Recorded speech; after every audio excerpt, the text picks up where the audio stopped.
बच्चों को सेहत मुयस्सर है, हमारी बहनों के लिए सेहत नहीं है, यहाँ पे कोई निजाम नहीं है। झूठ बोलते हैं ये लोग।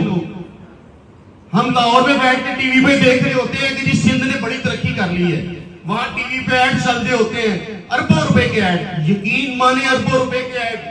अगर वो रुपया इन बहनों को, इस गरीब आवाम को सिंध की दिया जाए तो शायद सिंध की सूरत हाल बदल जाए।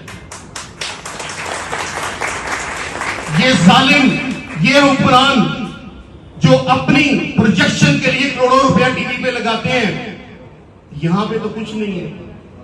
जैसे ही मैं मोटरवे से नीचे उतरा तो वो वहां पे जो वो सड़क के हालात थे, तो मुझे नजर आया कि कितनी करप्शन है सिंध में। तरक्याती बजट है हमारे पास, अरबों रुपया है हमारे पास सिंध का, लेकिन अवाम तक नहीं पहुंच रहा। सब अपने अपने हिस्से का खा रहे हैं।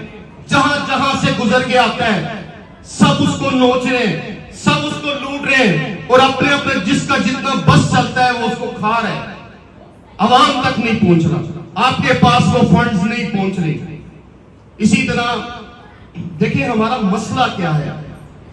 मैं गिलगित से लेके कराची तक तकरीबन हर बड़े शहर में मैं ऐसे ऐसे गांव में जाता हूं, शायद मैं जिंदगी में कभी ना जाता, लेकिन चूंकि ये जो जद्दोजहद हम इनकलाब की कर रहे हैं, तो हमारी जद्दोजहद का मकसद यही है कि हम आवाम में जाएं, आवाम को शऊर दें।